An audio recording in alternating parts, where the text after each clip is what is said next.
मेरे प्यारे प्यारे बच्चों, क्या आपको भी कभी खट्टा खट्टा टेस्टी आम का अचार खाते हुए डायमंड्स मिले हैं? नहीं, लेकिन हमारी चमचम जलेबी को तो मिले हैं। एक्चुअली सनातन जंगल के जानवर कितने चटोरे हैं ये तो आप सबको पता ही है। इसी जंगल में झुमरू लाल नाम के बहुत ही मशहूर जिराफ चौरी रहते थे। उनके बनाए हुए गहने बहुत दूर दूर तक फेमस थे। एक दिन झुमरू लाल को 100 समुंदर पार से महारानी का एक शाही खत मिला। खत में लिखा था कि झुमरू लाल जी, हम आपकी कला के फैन हैं और हम चाहते हैं कि आप हमारे दरबार में आए और हमारे लिए कुछ नायाब हीरों के हार बनाएं। झुमरू लाल तो खुशी से झूम उठा। उसने सोचा, अरे वाह, ये तो मेरी किस्मत बदलने वाला मौका है। लेकिन तभी उनका ध्यान जंगल की बढ़ती हुई चोरियों की तरफ गया। उन्होंने देखा कि उनकी दुकान के बाहर सिपाही एक चोर को पकड़कर ले जा रहे हैं। झुमरू लाल के माथे पर पसीना आ गया। अरे बाप रे, इतने सारे कीमती हीरो को दुकान में छोड़ के जाना तो खुद चोरों को दावत देना है, क्या करूं? झुमरू लाल अभी सोच ही रहे थे कि तभी गली में एक आवाज गूंजी, ताजा ताजा चटपटा आम का अचार ले लो, सालों साल चलने वाला चटपटा अचार। यह सुनते ही झुमरू लाल के दिमाग की बत्ती जल गई। उन्होंने सोचा, अचार, कौन चोर अचार की बरनी चुराएगा? सब गहने और पैसे ढूंढेंगे, कोई पुराना खट्टा खट्टा अचार नहीं। उन्होंने तुरंत अचार वाले को बुलाया और एक बड़ी सी मिट्टी की बरनी खरीद ली। झुमरू लाल ने बड़ी सावधानी से बरनी का आधा अचार एक बर्तन में निकाला। फिर उन्होंने अपने सारे कीमती हीरे एक थैली में भरकर और बरनी के नीचे छिपा दिए। ऊपर से उन्होंने वापस बाकी का आम का अचार डाल दिया और बरनी का मुंह कस के कपड़े से बांध दिया। झुमरू लाल खुद से बोले, वाह, मैं कितना इंटेलिजेंट हूँ। झुमरू लाल ने सोचा, लेकिन बरनी को दुकान में रखना भी ठीक नहीं है। अगर चोरों ने भूख के मारे अचार खा लिया तो? तभी उन्हें उनके बचपन की दोस्त चमचम जलेबी की याद आई और इतने में चमचम जलेबी दिख गई उनको। झुमरू लाल ने कहा, चमचम बहन, मुझे एक जरूरी काम से 6 महीनों के लिए विदेश जाना है।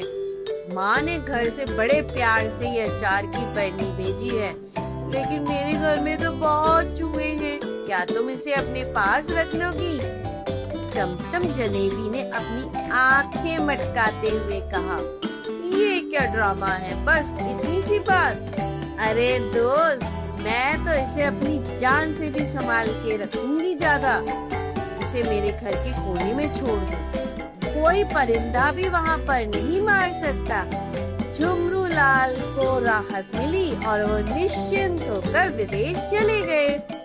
महारानी का काम खत्म करके जब झुमरू लाल वापस लौटे तो कुछ बदले बदले से थे। उन्होंने कोट पैंट पहन रखा था और उनके बात करने का अंदाज भी कुछ शाही हो गया था।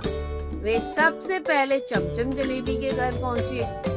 बोले, चमचम बहन, मैं वापस आ गया हूँ, मेरी अचार की बरनी दे दो, उसका स्वाद चखने के लिए तो मैं तड़प रहा हूँ। चमचम जलेबी ने बड़े ही साधारण तरीके से बरनी झुमरू लाल को दे दी और कहा, ये लो भाई तुम्हारी अमानत, मैंने तो इसे देखा तक नहीं। झुमरू लाल बरनी लेकर घर आए और खुशी खुशी उसे उलट दिया। लेकिन यह क्या, बरनी से तो सिर्फ आम के टुकड़े निकले और तेल निकला, हीरे गायब थे। झुमरू लाल का तो सिर चकरा गया, मेरे हीरे कहाँ गए? क्या मेरे हीरे भी गलकर अचार बन गए? नहीं नहीं, इस चमचम चमेली ने कुछ किया तो जरूर है। झुमरू लाल गुस्से में चमचम जलेबी के पास पहुँचे, लेकिन चमचम जलेबी साफ मुकर गई। अरे झुमरू लाल, अचार की बरनी से कभी हीरे निकलते हैं क्या? कैसी बातें करते हो? क्या ड्रामा है? विदेश जाकर तुम्हारा दिमाग ही खराब हो गया है। मामला जंगल के राजा महाराज शेर सिंह के दरबार में पहुंचा।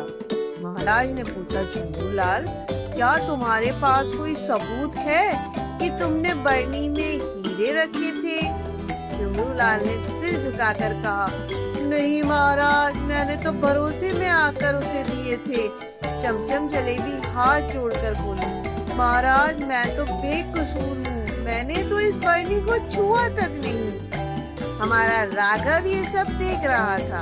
उसने देखा कि चमचम जलेबी बार बार अपनी उंगलियां चाट रही है, जैसे कुछ हाथ में अचार जैसा स्वाद हो। मीरा ने मुस्कुराते हुए इतने में कहा, महाराज इस केस को तो हमारा गप्पू सुलझा सकता है, क्योंकि इन गर्मियों की छुट्टियों में उसने हमारे सनातन जंगल के सबसे प्रसिद्ध हलवाई के यहाँ काम किया है, इसीलिए गप्पू को बुलाना चाहिए। गप्पू जी आए हमारे धीरे धीरे, और वो धीरे धीरे चल रहे थे तो दरबार के सारे जानवर उनको देखकर हंसने लगे कि ये क्या सच का पता लगाएगा। लेकिन दोस्तों, आपका सामर्थ्य छोटा ही क्यों ना हो, लेकिन इरादे नेक हो तो हर छोटा प्रयास भी महत्वपूर्ण होता है, राघव ने कहा। और मैं इसका एक एग्जाम्पल भी दे सकता हूँ। समुद्र पर जब लंका का पुल बनाया जा रहा था, वानर सेना बड़े बड़े पत्थर उठाकर समुद्र में डाल रही थी। उसी समय एक छोटी सी गिलहरी भी वहाँ आई। उसने सोचा मैं भी प्रभु राम के काम में मदद करती हूँ। वह पानी में जाती, रेत में लौटती और फिर पुल के पत्थरों के बीच रेत झाड़ देती। बंदरों ने उसे ऐसा करता देखकर हंसते हुए कहा, अरे तुम्हारी इतनी सी रेत से क्या होगा। गिलहरी उदास हो गई। लेकिन तभी भगवान राम ने प्यार से कहा, कोई भी सेवा छोटी नहीं होती, उसका योगदान ही उसका मूल्य है। फिर श्री राम ने गिलहरी को अपनी हथेली पर उठाकर उसकी पीठ पर प्रेम से हाथ फेरा। तभी से दोस्तों गिलहरी की पीठ पर 3 धारियां मानी जाती हैं। सारे जानवरों ने गप्पू की ताली बजा बजा कर स्वागत किया। राघव ने वह बरनी गप्पू के सामने रख दी और कहा, गप्पू इस अचार को चखकर बताओ कि ये कितना पुराना होगा। गप्पू ने एक टुकड़ा मुंह में डाला, आंखें बंद की और बोला, वाह वाह क्या जायका है। लेकिन महाराज ये अचार तो ताजा है, इसे बने हुए मुश्किल से 1 ही महीना हुआ है। यह सुनते ही चमचम जलेबी के पसीने छूटने लगे। राघव और मीरा मुस्कुराए और चमचम जलेबी से बोले, अगर झुमरू लाल ने यह बरनी 6 महीने पहले तुम्हें दी थी तो तुमने इसे छुआ तक नहीं, और इसमें 1 महीने पुराना अचार, ताजा अचार कहाँ से आया। चमचम जलेबी घुटनों में गिर गई और रोने लगी। उसने कबूल किया, महाराज मुझे माफ कर दीजिए। एक्चुअली एक दिन मेरे घर में अचार खत्म हो गया था, तो मैंने सोचा झुमरू लाल की बरनी से थोड़ा सा अचार निकाल लेती हूँ, उसे क्या पता चलेगा। लेकिन जैसे ही मैंने अचार निकालने के लिए बरनी में चम्मच डाली, मुझे कुछ सख्त महसूस हुआ। बाहर निकाला तो हीरा था। लालच में आकर मैंने सारे हीरे निकाल लिए और पकड़े जाने के डर से उसमें नया अचार भर दिया। महाराज शेर सिंह ने चमचम जलेबी को आदेश दिया कि वह तुरंत झुमरू लाल के सारे हीरे लौटाए और साथ ही उसके ऊपर जुर्माना भी लगाया। झुमरू लाल को उनके हीरे वापस मिल गए और महाराज शेर सिंह ने राघव को फिर एक बार अप्रिशिएट किया। तो दोस्तों, आया समझ में, लालच का फल हमेशा ही बुरा होता है, और हाँ, हमें किसी का भरोसा भी नहीं तोड़ना चाहिए। तो बच्चों, हमारी कहानी आपको कैसी लग रही है कमेंट करके जरूर बताइएगा।